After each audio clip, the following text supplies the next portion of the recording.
Assalamualaikum warahmatullahi wabarakatuh. Kembali lagi di channel Muhammad Farhi Faisal.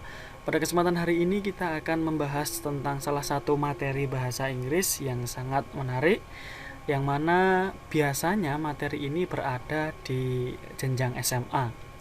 Nah, di sini biasanya teman-teman pasti menemukan beberapa jenis teks, dan di sini kita akan membahas tentang explanation text. Jadi explanation text di sini sudah sangat jelas dari judulnya saja. Apa sih yang dimaksud dengan explanation text? Nah, seperti itu. Berasal dari kata explanations, explain. Nah, di sini ada social functionnya. Social function itu apa yang dimaksud dengan social function? Social function itu merupakan sebuah fungsi. Nah, maknanya apa? Nah, kira-kira seperti itu. To explain the processes involved in the formation or workings of natural or socio-cultural phenomena. Ya, karena judulnya adalah explanation text, maka fungsinya adalah to explain, untuk menjelaskan sebuah proses, menjelaskan sebuah informasi, menjelaskan sebuah peristiwa atau apapun itu yang biasanya berhubungan dengan fakta-fakta yang ada.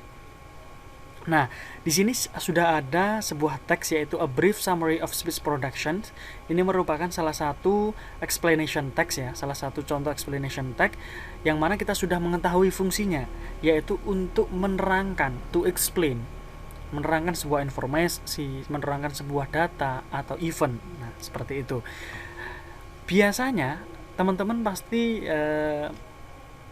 diberikan sebuah pertanyaan oleh guru mungkin ya, atau dosennya, apa sih generic structure-nya atau susunannya bagaimana sih? Nah, di sini yang pertama itu adalah general statement to position writer.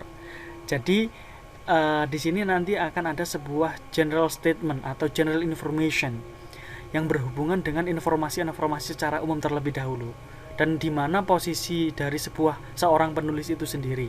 Nah, seperti itu. Selanjutnya ada explanation. Explanation di sini mulai menerangkan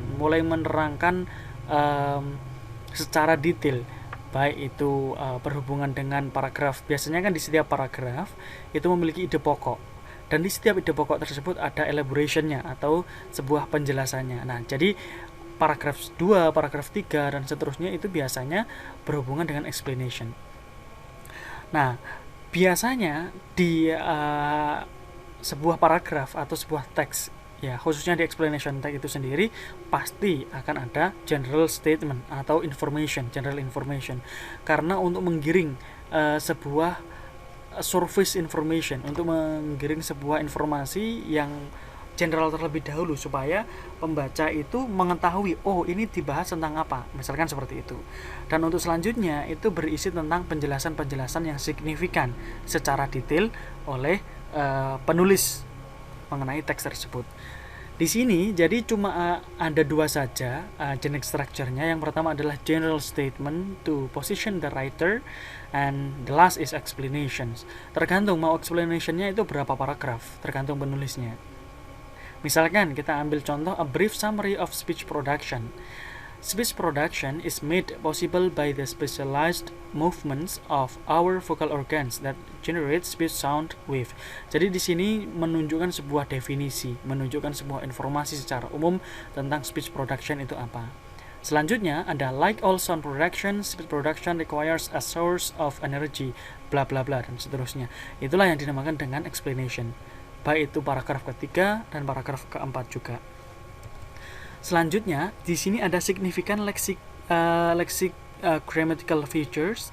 Yang pertama adalah focus on generic non-human participants. Yang kedua adalah use mainly of material and relational processes, use mainly of temporal and casual circumstance and conjunctions, and use of simple present tense, and the last is some use of passive voice to get them right. Jadi intinya ciri-ciri dari explanation text itu, yang pertama pasti akan ada sebuah general statement, yang kedua itu adalah explanation-nya, dan biasanya menggunakan present tense, bisa menggunakan passive voice itu ketika kalimat itu merupakan kalimat pasif. Nah, dan di sini sudah ada hal-hal yang jelas juga bahwasanya use mainly of materials and relational processes. Jadi materi-materi yang disampaikan di dalam text explanation itu sangat berdasarkan data ya, atau realita lah, seperti itu.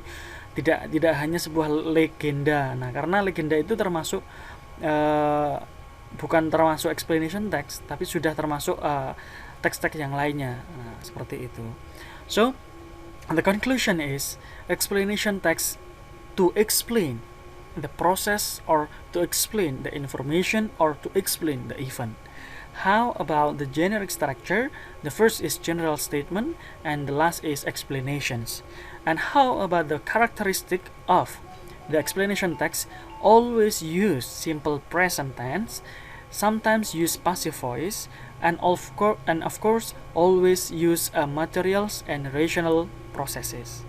Ya, jadi semoga bermanfaat pada kesempatan hari ini. Thank you. Jangan lupa like, comment, and subscribe. Semoga dengan channel ini bisa menjadikan amal jariah buat kita semuanya. Assalamualaikum warahmatullahi wabarakatuh.